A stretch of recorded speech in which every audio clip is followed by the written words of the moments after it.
bugbear, AI. What's it doing for us? Maybe it does some cool little tasks. Probably going to have a little bit of hate on this one because this is a very, I wouldn't say strong opinion, but definitely opinion of mine, and it's a thing that I'm seeing a lot more each and every single day. Certainly since it hit the scene in content creation a few years ago. Personally, there's a little bit of my lunch. Personally, it breaks my heart when I see people that used to make such great content that were able to actually connect on a human level with the people that they wanted to serve, that they wanted to create for. And now, I just know when people have used AI, excuse me, I can just see it in the way that the content's put together, whether it's the copy, whether it's this, like, you'll see, is it Captions? Yeah, it's like an app called Captions. Maybe a few other apps do this as well, right? Maybe I'm just sounding like a bitter old man. But this particular one of where it makes it look as if the person is actually looking into the camera lens. So even if they're looking at their script off screen, the AI has altered the eyes to look bizarre, basically. My personal take, in a world of where more and more people, it's becoming the norm to use AI to write things, to edit your videos, to even make videos, because people are cloning themselves, right? And they're creating their own AI avatar. Honestly, my advice would be more human. Everyone is going this way. So that leaves a huge opportunity over here. Because all that's going to happen over the next few years, more and more and more people, literally by the millions, are just going to be using AI technology to write their content. So more and more people are going to be absolutely starved of being able to write creatively, to think on their feet, to write at speed, or to take time and patience to actually write something that they have experience around. So instead, all we're having is everyone look, smell, and taste exactly the same, because all that database is doing is pulling from the same pool of data. So unless you relentlessly train this thing on how you think, how you speak, all your little idiosyncrasies, all that's happening is you're just jumping into a pool of where everyone else is swimming. The water's the same temperature. Nobody's any different.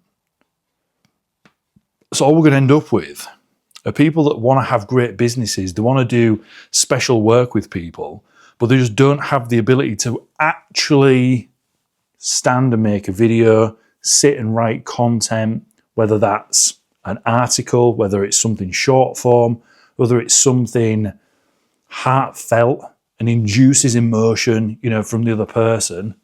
Instead, it's just, hey, write me this button. And people will say, yeah, I use it to get 90% of the way there, but then I tweak it or just use it for ideation. I'm like, same argument though. Same thing I'm going to push back on and say is, even if you have to use it for ideation, that's killing your creative space, your creative knowledge, your creative muscle. You're suffocating yourself if you're using AI for absolutely everything that you do. Now, I can understand the use for AI in terms of like automating basic mundane tasks of where maybe you were hiring someone to do this stuff before. Maybe it's calculating formulas for, I don't know, like your financial spreadsheet. It's calculating, your taxes for you and things like this. I get it. That's smart. That's a fucking cool thing to do because it can crunch numbers and you can train it on, certain tax saving efficiencies, I'm still going to I think that type of stuff needs a human touch just to check it over anyway, but it can probably work quite fast. And then there are probably a bunch of other things that you can use to automate tasks as well, to zap things over to spreadsheets and whatever. But there are some things that just shouldn't be touched by AI. And here's one example, what I'm doing right here and right now with you, having a real conversation, not something that's been scripted and then fed into an AI avatar. This is someone's real world experience and personal perspective on what they see going on in and around certain industries and how that's hurting people, in terms of, like I said, their creative spirit, their creative muscle, their ability to actually navigate the things that they talk about in this AI created content. And I think it's going to bring about a lot more pretenders that don't know what they're talking about, because it's so easy, it's so low friction, it's zero friction, to jump into that thing. Because I see these tutorials like all over YouTube of where people can scrape like hundreds of websites, all people that they might find, in the same niche as them. And then they add their little spin on it. Here's a bit how I write. Now I want you to just replicate all of that fucking cool stuff in my voice. Done. Great. Congratulations. Well done on copying everybody else and having nothing in you to actually spend the time, the dedication, and learn how to do that yourself. It will be the death of the potential creatives. Now, there are going to be those of you that watch this and you're like, yeah, dude, I'm just going to use AI because it saves me a bunch of time and I never had that creative thing in me anyway. Cool. Honestly, have at it. If that's you, fair play to you. My one little thing I would say to you is, if that's you, I truly believe and experience that everybody, no matter what background, no matter what road of experience they've got, everyone always has a unique superpower, like a unique thing inside of them that they can present to the world.